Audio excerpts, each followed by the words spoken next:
Hello everyone.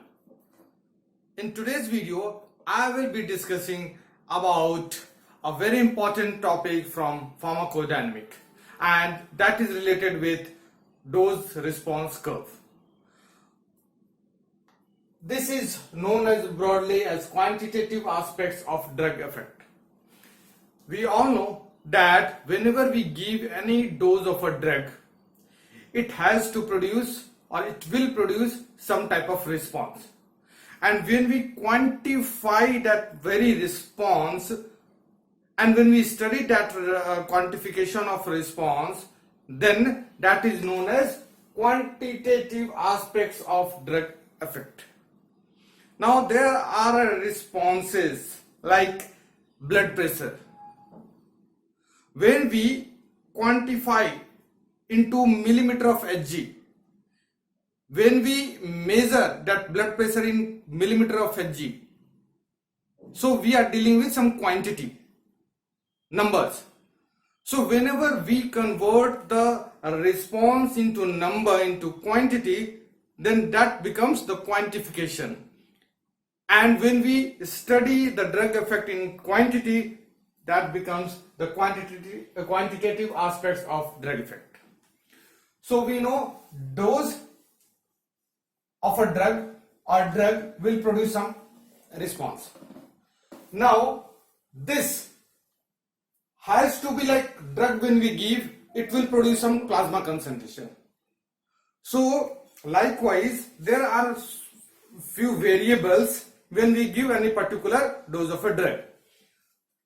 Among that we have this dose, plasma concentration, tissue or subject, and response. When we give any dose, it will produce some plasma concentration, and the effect of the dose of a drug will be seen in a particular tissue or subject, right? And then the response would be elicited. Response would be elicited by a particular dose upon getting a plasma concentration in some tissue or subject. So these are the various aspects. Now we have, whenever we study the dose and response, we have three variables. We have three variables through which we can draw any graph or plot any graph. Okay. So what are those variables? These are the independent variable first, dependent variable, and constant variable. So independent variable is drawn in abscissa or x-axis, whereas dependent variable is drawn on y-axis or ordinate. So x-axis here, that is independent variable, y-axis is here, that is dependent variable, and there is a constant factor which is not seen in the graph. Okay.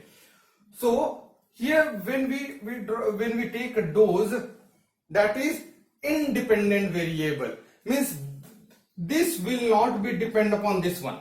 This is independent. Rather, plasma concentration will be dependent. Changing a dose will change the plasma concentration.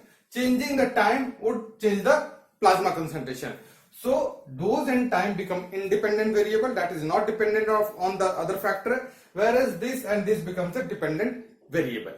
And the third is constant, that is usually tissue or the subjects. Okay. So we can draw or plot a graph like this. This can come anyway, like this one, or if you take the sigmoidal log dose response curve, then it can come as sigmoidal curve. Now whenever we study DRC, dose response curve, broadly it can be divided into the graded dose response curve or the quantile dose response curve. The graded dose response curve is like easier to understand, or better to say, it is like most frequently asked question, but many times quantile DRC is asked, and that times student gets confused. So what is graded DRC?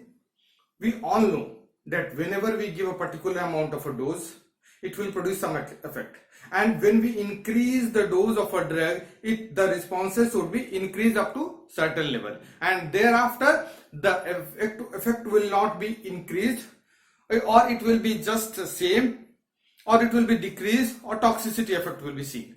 So this is like if we are measuring the contraction, then if we give a particular dose, smaller dose, it will elicit some response of contraction. Okay, so this is increase. If you further increase the dose, the response rate will increase.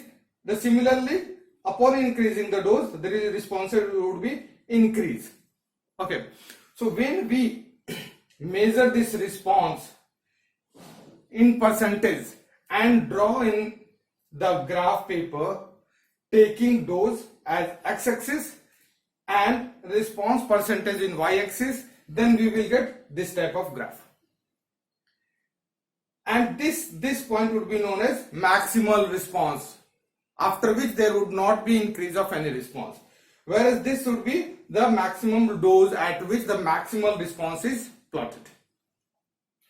So this particular type of graph is known as rectangular hyperbola.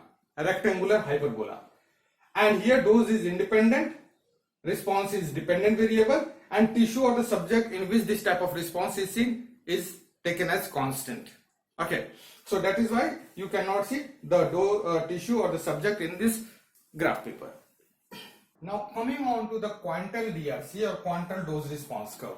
Now this follows the all or none law. Means the response would be generated, or the desired response, or you can say the prefixed response would be generated or not generated up to that level. For example, if we are measuring pulse rate, so increase in the pulse rate by 20 to 30 beats per minute would be our prefixed response. So the dose which will produce this response in this range, that would be considered. Above that and below that we don't want. Okay, similarly for blood pressure, if there is 20 to 30 millimeter of Hg increase, then that would be taken as the prefix or the desired response. So if we will draw a graph based on the dose of a drug and number of responders, here subjects, okay, number of responders whose blood pressure increases in this range or the pulse rate in this range. So if we draw that, then we will see that the graph which would come is bell-shaped curve. So maximum number of people will produce a response, desired or prefixed response at a particular dose. Very few would be in this side or that side. So we will get a bell-shaped curve. Here the dose would be at x-axis, subject would be at y-axis, and response would be constant or prefixed. So this is the quantile dose response curve. So when we draw this as log dose, we will get sigmoidal curve. And by the help of sigmoidal curve, we can figure out the ED50 and LD50. Based on that, we measure the therapeutic index also. This is a separate topic itself. I'll be taking this topic in some next video. So for now, this was all about the dose response. What are the differences between the graded dose response curve and then the quantile dose response curve. Hope this video would be helpful for you all. Thank you so much.